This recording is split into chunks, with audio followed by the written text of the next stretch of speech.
ನಮಸ್ಕಾರ ಎಲ್ಲರಿಗೂ. ಕನ್ನಡದಿಂದ ಇಂಗ್ಲಿಷ್ ಕಲಿಯಿರಿ ಈ ವಿಡಿಯೋ ಸೀರೀಸ್ನ 31ನೆಯ ಪಾಠಕ್ಕೆ ತಮ್ಮೆಲ್ಲರಿಗೂ ಸ್ವಾಗತ. ಈ ವಿಡಿಯೋದಲ್ಲಿ ನಾವು ಈ ರೀತಿಯ ವಾಕ್ಯಗಳನ್ನು ರಚಿಸಲಿಕ್ಕೆ ಕಲಿಯೋಣ. ಸರಿನಾ? ಈ ವಾಕ್ಯಗಳನ್ನು ರಚಿಸಲಿಕ್ಕೆ ನಾವು ಬಳಸುವಂತಹ ಸ್ಟ್ರಕ್ಚರ್ಗಳು ಇವು. ಆಯ್ತಾ? ಈ ವಿಡಿಯೋದಲ್ಲಿ ನಾವು ಈ ಸ್ಟ್ರಕ್ಚರ್ಗಳನ್ನೇ ಬಳಸುವಂಥದ್ದು, ಆದರೆ ಸಬ್ಜೆಕ್ಟನ್ನು ಬದಲಾಯಿಸುತ್ತಾ. ಸರಿನಾ? ಬನ್ನಿ ಪಾಠವನ್ನು ಶುರು ಮಾಡೋಣ. ಮೊದಲು ಸಬ್ಜೆಕ್ಟ್ನ ಜಾಗದಲ್ಲಿ ಹಿ ಅನ್ನು ಹಾಕಿ ವಾಕ್ಯಗಳನ್ನು ರಚಿಸೋಣ. ಆಯ್ತಾ? ಮೊದಲು ಪಾಸಿಟಿವ್ ವಾಕ್ಯಗಳು. ಪಾಸಿಟಿವ್ ವಾಕ್ಯಗಳ ಸ್ಟ್ರಕ್ಚರ್ ಇದು. ಮೊದಲು ಹಿ ಬರಬೇಕು, ಆಮೇಲೆ ವಾಸ್ ಬರಬೇಕು, ಆಮೇಲೆ ವರ್ಬಿನ ING ರೂಪ ಬರಬೇಕು. ಹೀಗೆ ಬಂದಾಗ ಕನ್ನಡದಲ್ಲಿ ಈ ರೀತಿ ಬರ್ತದೆ. ಸರಿನಾ? ಉದಾಹರಣೆಗೆ, ಅವನು ಸ್ವಚ್ಛಗೊಳಿಸುತ್ತಿದ್ದನು ಅಂದರೆ ಸ್ವಚ್ಛಗೊಳಿಸುತ್ತಾ ಇದ್ದನು ಅಂತ. ಭೂತಕಾಲದ ವಾಕ್ಯ, ಅವನು ಕ್ಲೀನ್ ಮಾಡ್ತಾ ಇದ್ದ ಅಂತ ಹೇಳುವಂಥದ್ದು ಆಡು ಭಾಷೆಯಲ್ಲಿ. ಇದನ್ನು ಇಂಗ್ಲಿಷ್ನಲ್ಲಿ ಹಿ ವಾಸ್ ಕ್ಲೀನಿಂಗ್ ಅಂತ ಹೇಳ್ತೇವೆ. ಹಿ ಬಂತು, ಹಿ ಬಂತು, ವಾಸ್ ಬಂತು, ವಾಸ್ ಬಂತು, ಕ್ಲೀನಿಂಗ್ ವರ್ಬಿನ ING ರೂಪ ಬಂತು. ಹಿ ಅಂದರೆ ಅವನು, ವಾಸ್ ಅಂದರೆ ಇದ್ದನು, ಕ್ಲೀನಿಂಗ್ ಅಂದರೆ ಸ್ವಚ್ಛಗೊಳಿಸುತ್ತಾ. ಸರಿನಾ? ನೆಕ್ಸ್ಟ್, ನನ್ನ ಮಗ ನದಿಯಲ್ಲಿ ಈಜುತ್ತಿದ್ದನು. My son was swimming in the river. My ಅಂದರೆ ನನ್ನ, ಸನ್ ಅಂದರೆ ಮಗ. ಇದು ಈ ವಾಕ್ಯದ ಸಬ್ಜೆಕ್ಟ್. ಇದು ಸಿಂಗ್ಯುಲರ್ ಸಬ್ಜೆಕ್ಟ್. ಇದನ್ನು ಹಿ ಬದಲು ಬಳಸಿದ್ದೇವೆ. ಆಯ್ತಾ? ಮೈ ಸನ್ ವಾಸ್ ಅಂದರೆ ನನ್ನ ಮಗ ಇದ್ದನು. ಸ್ವಿಮ್ಮಿಂಗ್ ಅಂದರೆ ಈಜುತ್ತಾ. ಮೈ ಸನ್ ವಾಸ್ ಸ್ವಿಮ್ಮಿಂಗ್ ಅಂದರೆ ನನ್ನ ಮಗ ಈಜುತ್ತಿದ್ದನು. ಇನ್ ದ ರಿವರ್ ಅಂದರೆ ನದಿಯಲ್ಲಿ. ಆಯ್ತಾ? ನೆಕ್ಸ್ಟ್, ಅನಿಲ್ ಸರದಿಯಲ್ಲಿ ನಿಂತಿದ್ದನು. Anil was standing in the queue. Anil ಅಂದರೆ ಅನಿಲ್, ವಾಸ್ ಅಂದರೆ ಇದ್ದನು, ಸ್ಟ್ಯಾಂಡಿಂಗ್ ಅಂದರೆ ನಿಂತು. ಇದರ ಬಗ್ಗೆ ನಿಮಗೆ ಗೊತ್ತಿದೆ ಅಲ್ವಾ? ಇನ್ ದ ಕ್ಯೂ ಅಂದರೆ ಸರದಿಯಲ್ಲಿ. ಸರಿನಾ? ನೆಕ್ಸ್ಟ್, ಪ್ರಶ್ನೆಗಳು. ಸ್ಟ್ರಕ್ಚರ್ ಇದು. ಹೀಗೆ ಬಂದಾಗ ಕನ್ನಡದಲ್ಲಿ ಈ ರೀತಿ ಬರ್ತದೆ. ಉದಾಹರಣೆಗೆ, ಅವನು ಕೇಳುತ್ತಿದ್ದನೇ. Was he listening? ಅವನು ಇದ್ದನೆ, ಅವನು ಇದ್ದನೆ, ವಾಸ್ ಹಿ. ಕೇಳುತ್ತಾ, ಲಿಸನಿಂಗ್ ವರ್ಬಿನ ING ರೂಪ. ಸರಿನಾ? ನೆಕ್ಸ್ಟ್, ನಿಮ್ಮ ಸಹೋದರ ಧೂಮಪಾನ ಮಾಡುತ್ತಿದ್ದರಾ? ಮಾಡುತ್ತಾ ಇದ್ದರೆ. Was your brother smoking? Was ಬಂತು, ವಾಸ್ ಬಂತು, ಆಮೇಲೆ ಯೋರ್ ಬ್ರದರ್ ಅನ್ನುವಂತಹ ಸಿಂಗ್ಯುಲರ್ ಸಬ್ಜೆಕ್ಟ್ ಹಿ ಬದಲು ಬಂತು, ಆಮೇಲೆ ಸ್ಮೋಕಿಂಗ್ ವರ್ಬಿನ ING ರೂಪ ಬಂತು. ವಾಸ್ ಯೋರ್ ಬ್ರದರ್ ಅಂದರೆ ನಿಮ್ಮ ಸಹೋದರ ಇದ್ದರ ಅಂತ. ಸ್ಮೋಕಿಂಗ್ ಅಂದರೆ ಧೂಮಪಾನ ಮಾಡುತ್ತಾ. ಸರಿನಾ? ಇವೆಲ್ಲವೂ ಭೂತಕಾಲದ ವಾಕ್ಯಗಳು. ನೆಕ್ಸ್ಟ್, ಅಭ್ಯರ್ಥಿ ಹಸಿರು ಕುರ್ಚಿಯ ಮೇಲೆ ಕುಳಿತಿದ್ದರಾ? Was the candidate sitting on the green chair? ಅಭ್ಯರ್ಥಿ ಅಂದರೆ ದ ಕ್ಯಾಂಡಿಡೇಟ್, ಇದು ಸಿಂಗ್ಯುಲರ್ ಸಬ್ಜೆಕ್ಟ್. ಅಭ್ಯರ್ಥಿ ಇದ್ದರ ಅಂದರೆ ವಾಸ್ ದಿ ಕ್ಯಾಂಡಿಡೇಟ್. ಸಿಟ್ಟಿಂಗ್ ಅಂದರೆ ಕುಳಿತು. ಆನ್ ದ ಗ್ರೀನ್ ಚೇರ್ ಅಂದರೆ ಹಸಿರು ಕುರ್ಚಿಯ ಮೇಲೆ. ಆಯ್ತಾ? ನೆಕ್ಸ್ಟ್, ನಕಾರಾತ್ಮಕ ವಾಕ್ಯಗಳು.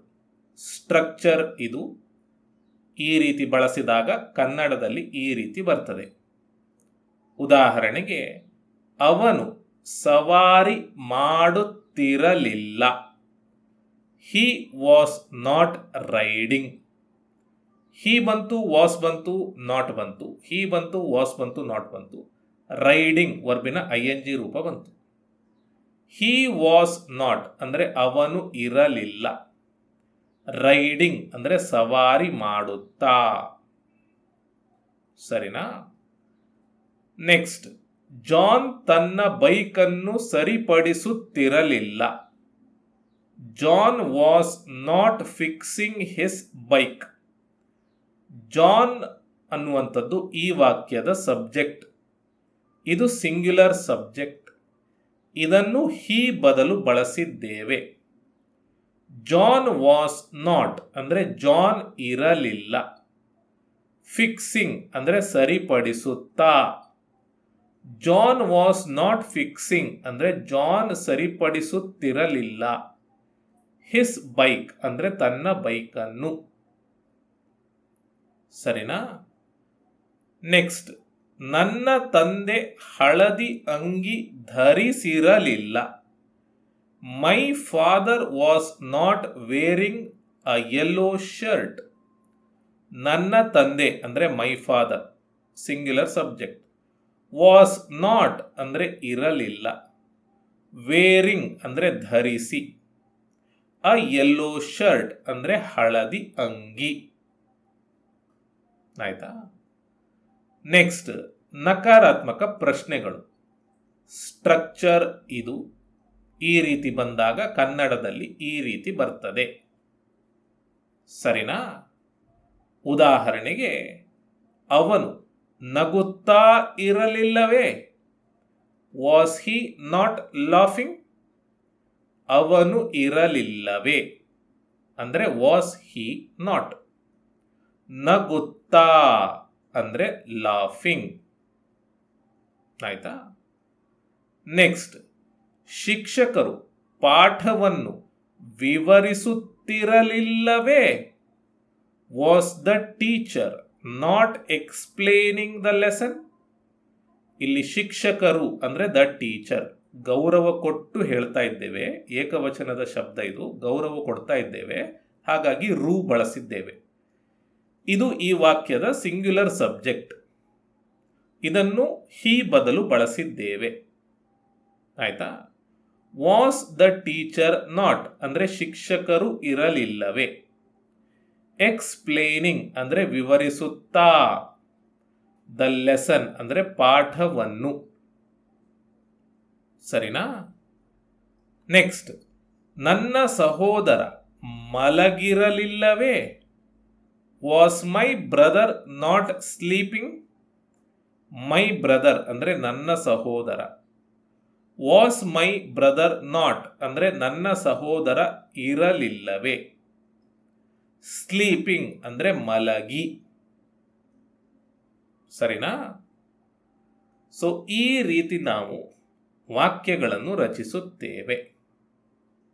ಆಯ್ತಾ? ನೆಕ್ಸ್ಟ್, ಶಿ ಅನ್ನು ಸಬ್ಜೆಕ್ಟ್ನ ಜಾಗದಲ್ಲಿ ಹಾಕಿ ವಾಕ್ಯಗಳನ್ನು ರಚಿಸೋಣ. ಆಯ್ತಾ? ಮೊದಲು ಪಾಸಿಟಿವ್ ವಾಕ್ಯಗಳು. ಸ್ಟ್ರಕ್ಚರ್ ಇದು ಹೀಗೆ ಬಂದಾಗ ಕನ್ನಡದಲ್ಲಿ ಈ ರೀತಿ ಬರ್ತದೆ. ಉದಾಹರಣೆಗೆ, ಅವಳು ಜಗಳವಾಡುತ್ತಾ ಇದ್ದಳು. She was fighting. ಶಿ ಅಂದರೆ ಅವಳು, ವಾಸ್ ಅಂದರೆ ಇದ್ದಳು. ಅವಳು ಇದ್ದಳು. She was. ಫೈಟಿಂಗ್ ಅಂದರೆ ಜಗಳವಾಡುತ್ತಾ, ವರ್ಬಿನ ING ರೂಪ. ಆಯ್ತಾ? ನೆಕ್ಸ್ಟ್, ಪ್ರಿಯಾ ಇಂಗ್ಲಿಷ್ ಕಲಿಯುತ್ತಿದ್ದರು. Priya was learning English. Priya ಅನ್ನುವಂಥದ್ದು ಈ ವಾಕ್ಯದ ಸಬ್ಜೆಕ್ಟ್. ಇದು ಸಿಂಗ್ಯುಲರ್ ಸಬ್ಜೆಕ್ಟ್. ಪ್ರಿಯಾ ವಾಸ್ ಅಂದರೆ ಪ್ರಿಯಾ ಇದ್ದರು. ಲರ್ನಿಂಗ್ ಅಂದರೆ ಕಲಿಯುತ್ತಾ. ಇಂಗ್ಲಿಷ್ ಅಂದರೆ ಇಂಗ್ಲಿಷ್. ಆಯ್ತಾ? ನೆಕ್ಸ್ಟ್, ನನ್ನ ಸ್ನೇಹಿತೆ ಹೊರಗೆ ಕಾಯುತ್ತಿದ್ದಳು. My friend was waiting outside. My friend ಅಂದರೆ ನನ್ನ ಸ್ನೇಹಿತೆ. ಇದು ಸಿಂಗ್ಯುಲರ್ ಸಬ್ಜೆಕ್ಟ್. ವಾಸ್ ಅಂದರೆ ಇದ್ದಳು. ವೇಟಿಂಗ್ ಅಂದರೆ ಕಾಯುತ್ತಾ. ಔಟ್ಸೈಡ್ ಅಂದರೆ ಹೊರಗೆ. ಆಯ್ತಾ? ನೆಕ್ಸ್ಟ್, ಪ್ರಶ್ನೆಗಳು. ಸ್ಟ್ರಕ್ಚರ್ ಇದು. ಹೀಗೆ ಬಂದಾಗ ಕನ್ನಡದಲ್ಲಿ ಈ ರೀತಿ ಬರ್ತದೆ. ಉದಾಹರಣೆಗೆ, ಅವಳು ಹಾರುತ್ತಿದ್ದಳಾ? ಅವಳು ಹಾರುತ್ತಾ ಇದ್ದಳೆ. Was she flying? ವಾಸ್ ಬಂತು, ಶಿ ಬಂತು, ವರ್ಬಿನ ING ರೂಪ ಬಂತು. ವಾಸ್ ಶಿ ಅಂದರೆ ಅವಳು ಇದ್ದಳಾ ಅಂತ. ಫ್ಲೈಯಿಂಗ್ ಅಂದರೆ ಹಾರುತ್ತಾ. ನೆಕ್ಸ್ಟ್, ನಿಮ್ಮ ಹೆಂಡತಿ ಬಿರಿಯಾನಿ ತಯಾರಿಸುತ್ತಿದ್ದಳಾ? ತಿದ್ದಳೆ. Was your wife preparing biryani? Your wife ಅಂದರೆ ನಿಮ್ಮ ಹೆಂಡತಿ. ಇದು ಈ ವಾಕ್ಯದ ಸಬ್ಜೆಕ್ಟ್, ಸಿಂಗ್ಯುಲರ್ ಸಬ್ಜೆಕ್ಟ್. ಇದನ್ನು ಶಿ ಬದಲು ಬಳಸಿದ್ದೇವೆ. ವಾಸ್ ಯೋರ್ ವೈಫ್ ಅಂದರೆ ನಿಮ್ಮ ಹೆಂಡತಿ ಇದ್ದಳ ಅಂತ. ಪ್ರಿಪೇರಿಂಗ್ ಅಂದರೆ ತಯಾರಿಸುತ್ತಾ. ಬಿರಿಯಾನಿ ಅಂದರೆ ಬಿರಿಯಾನಿ. ಸರಿನಾ? ನೆಕ್ಸ್ಟ್, ಆ ಹುಡುಗಿ ಅಂಚಿನಲ್ಲಿ ನಿಂತಿದ್ದಳೆ. Was that girl standing on the edge? That girl ಅಂದರೆ ಆ ಹುಡುಗಿ. ವಾಸ್ ದ್ಯಾಟ್ ಗರ್ಲ್ ಅಂದರೆ ಆ ಹುಡುಗಿ ಇದ್ದಳೆ ಅಂತ. ಸ್ಟ್ಯಾಂಡಿಂಗ್ ಅಂದರೆ ನಿಂತು. ಆನ್ ದಿ ಎಡ್ಜ್ ಅಂದರೆ ಅಂಚಿನಲ್ಲಿ. ಸರಿನಾ? ನೆಕ್ಸ್ಟ್, ನಕಾರಾತ್ಮಕ ವಾಕ್ಯಗಳು. ಸ್ಟ್ರಕ್ಚರ್ ಇದು. ಈ ರೀತಿ ಬಂದಾಗ ಕನ್ನಡದಲ್ಲಿ ಈ ರೀತಿ ಬರ್ತದೆ. ಉದಾಹರಣೆಗೆ, ಅವಳು ಕನಸು ಕಾಣುತ್ತಿರಲಿಲ್ಲ. She was not dreaming. She was not ಬಂತು, ವರ್ಬಿನ ING ರೂಪ ಬಂತು. ಶಿ ವಾಸ್ ನಾಟ್ ಅಂದರೆ ಅವಳು ಇರಲಿಲ್ಲ. ಡ್ರೀಮಿಂಗ್ ಅಂದರೆ ಕನಸು ಕಾಣುತ್ತಾ. ಸರಿನಾ? ನೆಕ್ಸ್ಟ್, ವಿದ್ಯಾರ್ಥಿನಿಯು ಗಣಿತದ ಸಮಸ್ಯೆಯನ್ನು ಪರಿಹರಿಸುತ್ತಿರಲಿಲ್ಲ. The student was not solving a math problem. The student ಅಂದರೆ ವಿದ್ಯಾರ್ಥಿನಿ. ಇದು ಸಿಂಗ್ಯುಲರ್ ಸಬ್ಜೆಕ್ಟ್.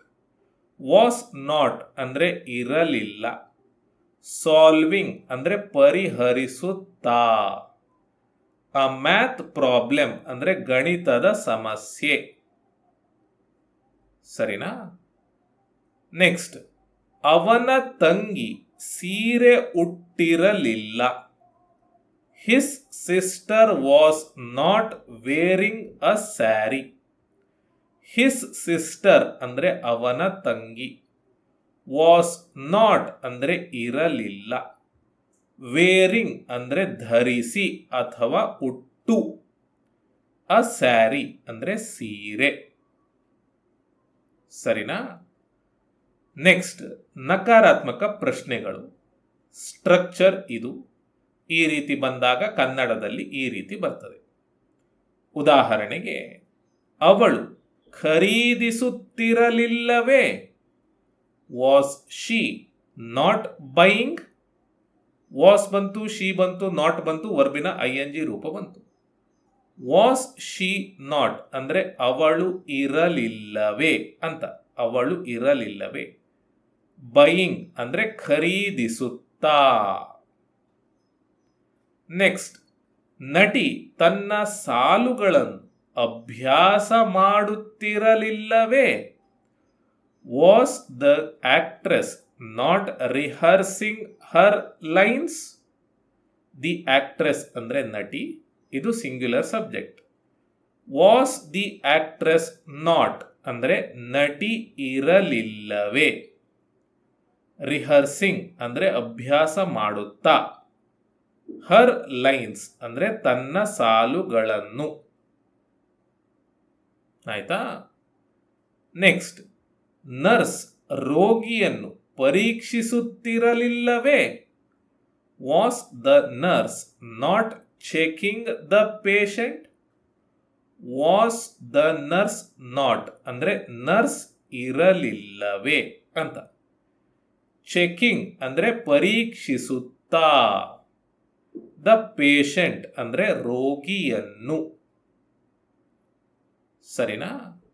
ಸೊ ಈ ರೀತಿ ನಾವು ಶಿ ಬಳಸಿಕೊಂಡು ವಾಕ್ಯಗಳನ್ನು ರಚಿಸುತ್ತೇವೆ. ನೆಕ್ಸ್ಟ್, ಇಟ್ ಅನ್ನು ಸಬ್ಜೆಕ್ಟ್ನ ಜಾಗದಲ್ಲಿ ಹಾಕಿ ವಾಕ್ಯಗಳನ್ನು ರಚಿಸೋಣ. ಮೊದಲು ಪಾಸಿಟಿವ್ ವಾಕ್ಯಗಳು. ಸ್ಟ್ರಕ್ಚರ್ ಇದು. ಹೀಗೆ ಬಂದಾಗ ಕನ್ನಡದಲ್ಲಿ ಈ ರೀತಿ ಬರ್ತದೆ. ಆಯ್ತಾ?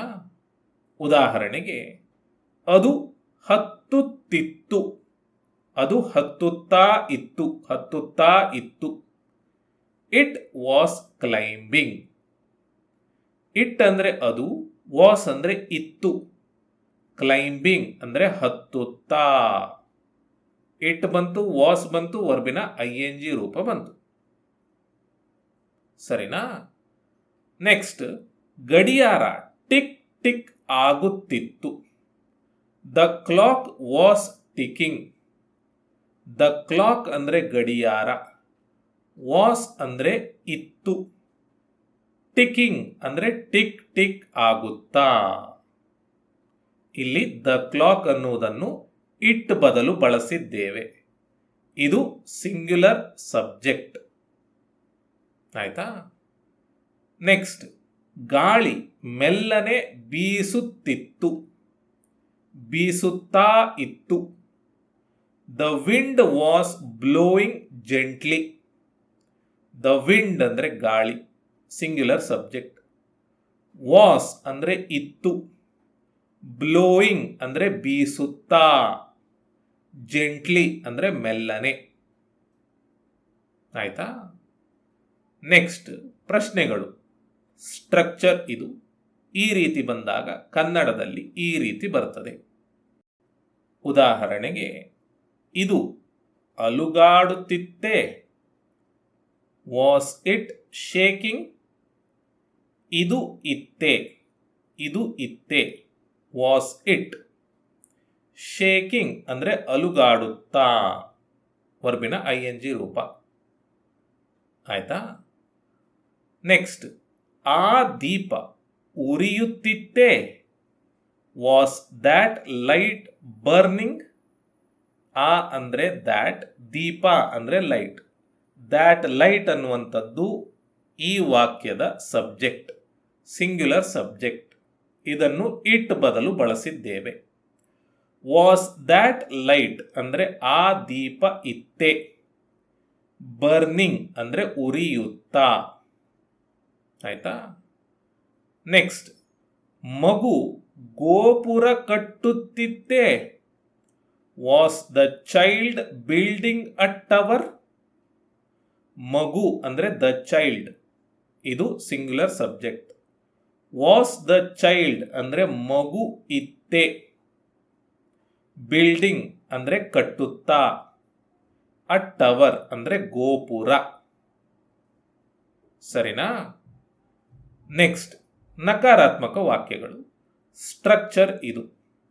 ಹೀಗೆ ಬಂದಾಗ ಕನ್ನಡದಲ್ಲಿ ಈ ರೀತಿ ಬರ್ತದೆ. ಉದಾಹರಣೆಗೆ, ಅದು ಗೊರಕೆ ಹೊಡೆಯುತ್ತಾ ಇರಲಿಲ್ಲ. It was not snoring. ಅದು ಅಂದರೆ ಇಟ್, ವಾಸ್ ನಾಟ್ ಅಂದರೆ ಇರಲಿಲ್ಲ, ಸ್ನೋರಿಂಗ್ ಅಂದರೆ ಗೊರಕೆ ಹೊಡೆಯುತ್ತಾ.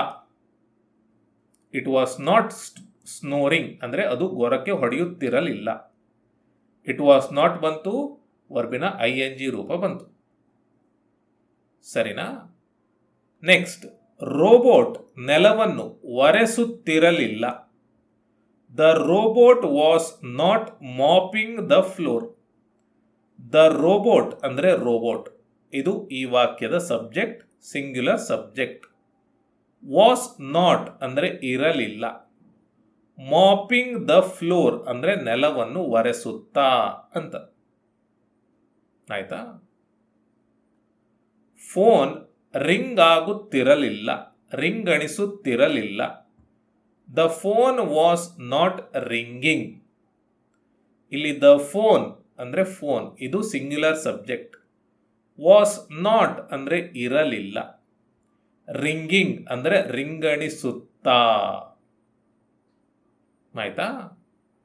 ನೆಕ್ಸ್ಟ್, ನಕಾರಾತ್ಮಕ ಪ್ರಶ್ನೆಗಳು. ಸ್ಟ್ರಕ್ಚರ್ ಇದು. ಈ ರೀತಿ ಬಂದಾಗ ಕನ್ನಡದಲ್ಲಿ ಈ ರೀತಿ ಬರ್ತದೆ. ಉದಾಹರಣೆಗೆ, ಇದು ಚಪ್ಪಾಳೆ ತಟ್ಟುತ್ತಿರಲಿಲ್ಲವೇ? Was it not clapping? Was it not ಅಂದರೆ ಇದು ಇರಲಿಲ್ಲವೇ. ಕ್ಲಾಪಿಂಗ್ ಅಂದರೆ ಚಪ್ಪಾಳೆ ತಟ್ಟುತ್ತಾ. ವಾಸ್ ಇಟ್ ನಾಟ್ ಬಂತು, ಆಮೇಲೆ ವರ್ಬಿನ ING ರೂಪ ಬಂತು. ಸರಿನಾ? ನೆಕ್ಸ್ಟ್, ಈ ಗಿಡ ಬೆಳೆಯುತ್ತಿರಲಿಲ್ಲವೇ? Was this plant not growing? ಈ ಗಿಡ ಅಂದರೆ ದಿಸ್ ಪ್ಲಾಂಟ್, ಇದು singular subject. Was this plant not ಅಂದರೆ ಈ ಗಿಡ ಇರಲಿಲ್ಲವೇ. ಗ್ರೋಯಿಂಗ್ ಅಂದರೆ ಬೆಳೆಯುತ್ತಾ. ಸರಿನಾ? ನೆಕ್ಸ್ಟ್, ಸೂರ್ಯ ಮುಳುಗುತ್ತಿರಲಿಲ್ಲವೇ? Was the sun not setting? ಸೂರ್ಯ ಅಂದರೆ the sun. Was the sun not ಅಂದರೆ ಸೂರ್ಯ ಇರಲಿಲ್ಲವೇ ಅಂತ. ಸೆಟ್ಟಿಂಗ್ ಅಂದರೆ ಮುಳುಗುತ್ತಾ. ಸರಿನಾ? ಸೊ ಈ ರೀತಿ ನಾವು ವಾಕ್ಯಗಳನ್ನು ರಚಿಸುತ್ತೇವೆ. ಅರ್ಥ ಆಯ್ತಾ? ಸರಿ, ಅರ್ಥ ಆಗಿದೆ ಅಂತ ಅಂದುಕೊಂಡು ಈ ಒಂದು ಎಕ್ಸಸೈಸ್ ಅನ್ನು ಕೊಡ್ತಾ ಇದ್ದೇನೆ. ಈ 5 ವಾಕ್ಯಗಳನ್ನು ಇಂಗ್ಲಿಷಿಗೆ ಅನುವಾದ ಮಾಡಿ ಕಮೆಂಟ್ ಮಾಡಿ. ಇನ್ನೊಂದು 5 ಸೆಕೆಂಡ್ಗಳಲ್ಲಿ ಇವುಗಳ ಉತ್ತರಗಳನ್ನು ನಾನು ಇಲ್ಲಿಯೇ ತೋರಿಸುತ್ತೇನೆ.